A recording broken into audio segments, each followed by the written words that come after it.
All my life, my mother had a gift for breaking me with her words. From the moment I could understand language, her voice carried sharp edges that cut deep into my spirit. "You're not smart enough, Emily. You'll never make it without me. You're just like your father. Weak." Those phrases became the soundtrack of my childhood, replaying in my mind every time I tried to believe in myself. I spent years trying to please her, bringing home good grades, keeping the house spotless, cooking dinner before she got home from work, hoping she might smile at me with genuine pride just once. But no matter what I did, it was never enough. My older brother Ryan, on the other hand, could do no wrong. When he failed an exam, she excused it with a soft, "He's just tired." When I scored second in my class, she crossed her arms and said coldly, "Why not first?" It was as if love were a competition I could never win, and the rules were always changing against me. As I grew older, I started to dream for myself. I loved architecture, the way buildings could tell stories through structure and symmetry. I wanted to design homes that felt like hope, not walls that trap people, like I had always felt trapped. I still remember the night I gathered the courage to tell her. She was sitting at the kitchen table, cigarette in hand, scrolling through her phone while I stood by the counter holding my sketchbook. "Mom," I began softly. "I got accepted into the architecture program. They even offered me a scholarship." She looked up, squinting at me as if I'd said something absurd.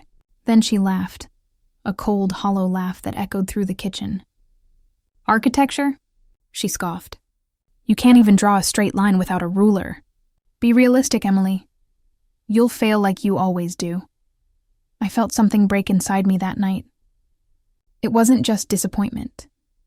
It was the death of the little girl who still believed her mother's approval could save her. I sat in my room for hours afterward, staring at that scholarship letter on my desk. It was more than paper. It was my ticket out of her shadow, out of the constant criticism that had suffocated me for years. But her words lingered like poison in my head. What if she was right? What if I failed and proved her point? My heart wanted to run, but my mind kept replaying her laughter. I cried quietly into my pillow, the sound swallowed by the walls that had heard every fight, every insult, every tear. That night I made a decision. I would go even if I failed. I would rather fail chasing my dream than stay in a house where I'd already failed by simply existing. The day I left for university, she didn't bother to come with me to the station. Ryan stayed in bed, pretending to be asleep.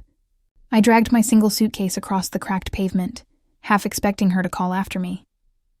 But the only goodbye I got was a text that came just as my train started to move. "Don't come crying when you fail." I stared at those words for a long moment, the screen glowing against my trembling hands. Then I turned the phone off. I promised myself I'd never give her the satisfaction of seeing me break again. University life was nothing like I imagined. It was harder. Much harder. My scholarship covered tuition, but not rent, food, or the endless supply of materials architecture students needed. So I got a job at a small coffee shop downtown. I worked nights until 2 a.m, then spent hours drafting designs until dawn. Some nights I fell asleep over my desk, the sound of graphite scratching against paper echoing in my dreams. There were times when I was so exhausted that I'd forget to eat. My hands would shake during presentations, but I'd force a smile and pretend I was fine. My classmates had families who visited, sent care packages, and called to check on them. I had silence. There were moments when I almost gave up. When I'd walk home under the rain, cold and hungry, and think, maybe she was right. But then I'd hear her voice in my head, the way she said, "You'll never make it without me." That voice became my fuel. Every cruel word she ever spoke turned into fire that kept me moving. I studied harder. I stayed longer at the studio. I stopped waiting for encouragement and built my own confidence, brick by brick. Slowly, I began to rise. Professors started noticing my work. My designs were selected for exhibitions. People began to see the potential I had buried under years of self-doubt. When graduation day finally came, I stood among the top students in my class. My name was announced as the recipient of the Dean's Award for Excellence. As I walked across that stage, the applause thundered through the auditorium, but I couldn't help thinking of her, of how she wasn't there to see it. I imagined what she might have said. "You just got lucky." The thought stung, but it didn't break me. I smiled and held my diploma high, not for her approval, but for the little girl who once believed she'd never be enough.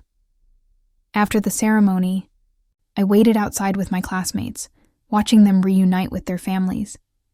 Mothers cried, fathers took photos, siblings hugged with pride. I stood alone, pretending not to care, pretending I didn't notice the space beside me. Then my phone buzzed. For a fleeting moment, my heart leaped. Maybe, just maybe, she had changed. I opened the message. It was a notification from my landlord reminding me that the rent was due. I laughed bitterly through tears. That night, I walked back to my apartment and sat by the window overlooking the city. The skyline shimmered, full of possibilities. I whispered to myself, one day she'll see me. One day she'll know she was wrong. That was the night I decided I wouldn't just survive. I'd build something extraordinary. I didn't know how long it would take or what it would cost me. But I knew one thing for sure. My mother's words had shaped me.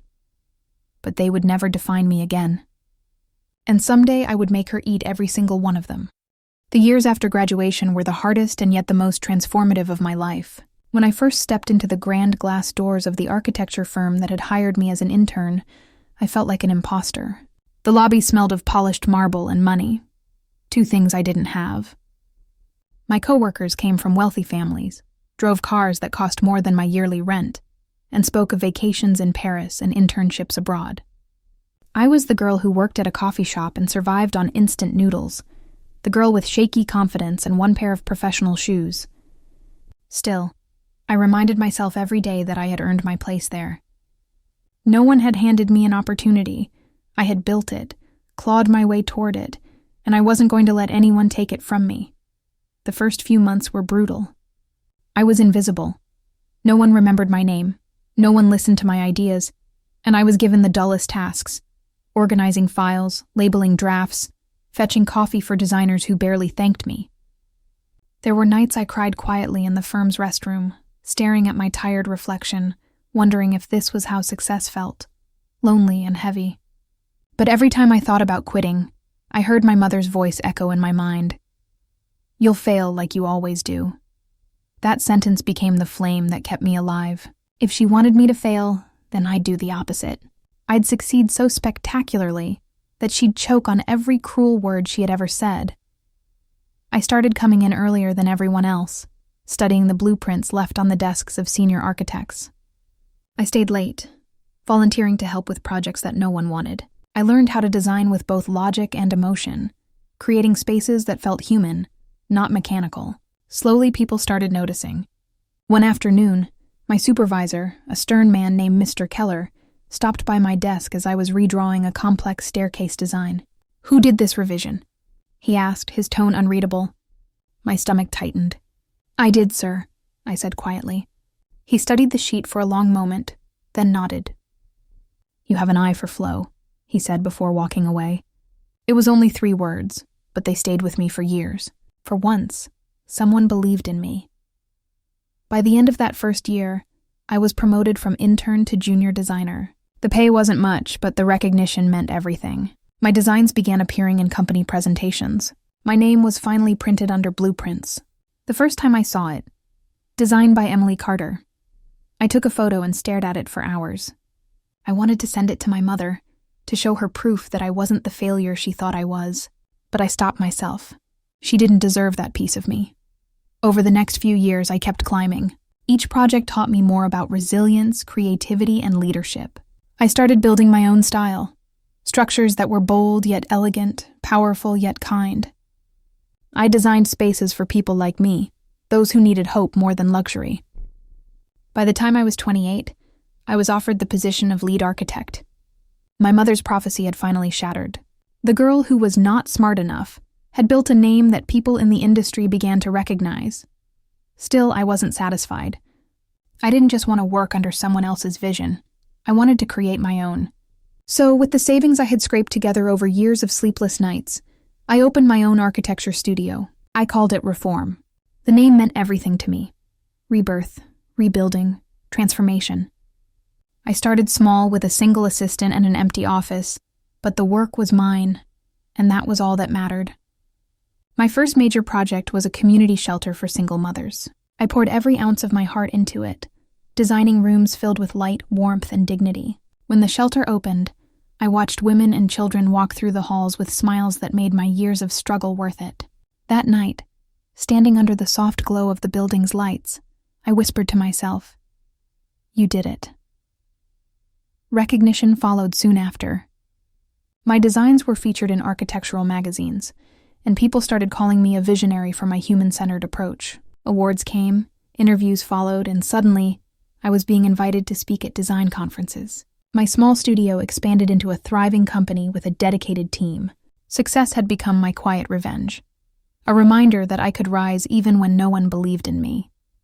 Then, one afternoon, while I was reviewing a set of blueprints for a new housing project, my phone buzzed with a number I hadn't seen in years. For a long moment, I just stared at the screen, my heart tightening. When I finally answered, the voice on the other end was trembling and uncertain. "Emily?" My breath caught. It was her, my mother. I need help," she said softly, almost broken. She told me everything. Ryan, her golden son, had lost his job after making bad investments. He had borrowed money, gambled it away, and left her drowning in debt. The house I grew up in, the one where she told me I was worthless, was about to be taken by the bank. They had nowhere to go. She didn't ask out of pride. She begged out of desperation. For a long time, I said nothing, listening to her unravel through the phone. The irony was sharp and bitter. The woman who had mocked me for dreaming now needed me to save her from the son she had worshipped. I agreed to meet her. We chose a small diner in the city, the kind that served burnt coffee and stale pastries. When I arrived, she was already there, sitting in a corner booth. Her once flawless hair was streaked with gray, her face lined with worry. She looked smaller than I remembered, almost fragile. When she saw me step out of a black car, wearing a tailored suit and heels that clicked with confidence, her eyes widened with something between shock and regret. "You've done well?" she muttered finally, her voice barely above a whisper. The words sounded like they burned her tongue. I wanted to tell her everything I had gone through, to throw every cruel word back at her. But as I stood there looking at her fragile form, I realized I didn't need to. My success was louder than any speech. I smiled calmly and said, "I told you I'd make it." She lowered her gaze, unable to meet my eyes. For the first time, I saw her not as the monster of my childhood, but as a woman who had built walls out of her own fear. Still, I wasn't ready to forgive. Not yet. That day, I agreed to help her, but not for her sake. I did it for the little girl who once cried herself to sleep, promising she'd prove her mother wrong. And as I left that diner, the city lights reflecting off the car window, I knew one thing for certain. This was just the beginning. She had finally seen the woman I'd become, and soon, she would understand the full weight of the words she once used to break me. Helping my mother was not a decision born out of compassion. It was one born out of control. For the first time in my life, I was the one with power, and she was the one who needed me. I transferred enough money to clear her debts, and found her a small apartment in the city, a quiet place near the park where the morning light spilled through wide windows. She didn't thank me, not properly. Pride still lingered in her like smoke after a fire, but I didn't need gratitude. I needed her to witness what I had become. Watching her move into that apartment felt strangely symbolic, like closing a door on my childhood. She stood there awkwardly, holding the new set of keys in her trembling hands, and said, "You didn't have to do this." I smiled faintly and replied, "I know." There was nothing left to explain. Her words, the ones that had once defined me, had finally lost their weight. The months that followed were peaceful, almost unsettlingly so. For the first time in years, I wasn't chasing validation or revenge. I was just living. My firm was thriving. Reform had become known for its humanitarian architecture, and my designs were being studied in university programs across the country. Reporters called me a rising visionary, and my inbox overflowed with collaboration offers. Every success felt like another quiet act of healing, as if each brick and blueprint rebuilt something my mother's cruelty had once destroyed. Yet even in the height of my success, I couldn't help but think of her. Sometimes I'd catch myself driving past her building, just to make sure she was okay. I never went inside. I didn't need to. Her world and mine had finally separated, and for once I liked it that way. Then, one morning, an envelope arrived at my office, sleek, white, and embossed with gold. I tore it open, and my breath caught when I read the words, "You are nominated for the National Innovator of the Year Award." The event would be televised, held at the Grand Meridian Hall downtown. My hands shook as I read it over and over. This was it, the moment that would define everything I had fought for. That evening, as I sat alone in my office surrounded by my framed designs, I stared at my reflection in the glass wall and thought of her. I realized that I didn't want to go to that event alone, not because I wanted her forgiveness, but because I wanted her to see me win. Not as her daughter, but as the woman she said could never exist. When I called to invite her, there was silence on the other end of the line. "Why would you want me there?" she finally asked, her voice small, uncertain.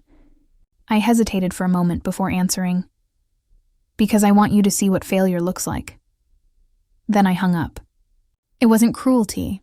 It was honesty wrapped in calm. She had taught me pain. I wanted her to understand transformation. The night of the gala arrived, draped in elegance. The city glittered under a sea of lights, and the Grand Meridian shimmered like something out of a dream. Inside, the air buzzed with perfume, champagne, and whispered ambition.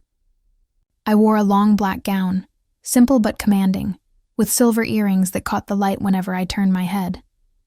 Every step I took echoed softly against the marble floor as photographers snapped pictures. "Emily Carter, Reform Studio," they called. I smiled politely, poised but grounded. Years of struggle had prepared me for this exact moment. When I entered the ballroom, my eyes swept over the crowd and landed on her. My mother sat near the front, dressed neatly in a soft blue dress that looked borrowed or carefully chosen after long hesitation. She looked older than I remembered, fragile, almost transparent beneath the glittering lights. Our eyes met briefly, and she offered a faint, uncertain smile. I nodded once and turned away, my heart steady but heavy. It wasn't anger I felt. It was distance, the kind that can never truly be closed. The ceremony unfolded in a blur of names and applause until the host finally announced, "And the Innovator of the Year Award goes to Emily Carter, founder of Reform Studio." For a heartbeat, I couldn't move. The applause thundered around me, echoing like waves crashing against the past. As I walked toward the stage, the spotlight followed, warm and blinding, washing over every scar that had ever shaped me. I stood before the microphone, the golden award gleaming in my hands. For a moment, the crowd's faces blurred into one vast, shimmering sea, but hers stood out in sharp focus. My mother sat perfectly still, eyes glistening, lips pressed tightly together. I took a slow breath and spoke, my voice clear but calm. "They said I'd fail," I began, "that I'd never make it. But sometimes, the people who doubt you the most are the ones who teach you how strong you can become." A ripple of silence spread through the room. Flashlights burst like stars. I smiled, not at her but for me. That moment was not about revenge anymore. It was about release. When the ceremony ended and the guests began to mingle, she approached me hesitantly. The woman who had once spoken with authority now looked unsure of every step she took. "Emily," she said quietly. I turned toward her, meeting her gaze without bitterness. "You were amazing," she whispered, her voice cracking. Then, after a long pause, she added the words I never thought I'd hear. "I was wrong about you. You're everything I could never be." For years I had imagined that moment, how it would feel to finally hear her admit it. I thought I'd feel triumph, satisfaction, maybe even vengeance, but instead I felt something unexpected, peace. I simply smiled, nodded once, and said, "I know." There was nothing left to say. I turned away and walked toward the exit, my heels echoing across the marble floor, the sound steady and sure. Behind me, she stood frozen in silence, watching the daughter she had once belittled walk into the world she never believed she could enter. Outside, the cool night air wrapped around me like a promise. The city lights shimmered on the horizon, and I felt lighter than I ever had before. Revenge, I realized, isn't always fire and fury. Sometimes it's quiet, It's the calm of knowing you became everything they said you couldn't. It's success that speaks louder than pain, healing that replaces hate. As the wind brushed against my face and the night stretched wide before me, I smiled to myself. She had finally eaten her words, but I was no longer hungry for her approval. I had found something better: peace, power, and the freedom to finally live my life on my own terms.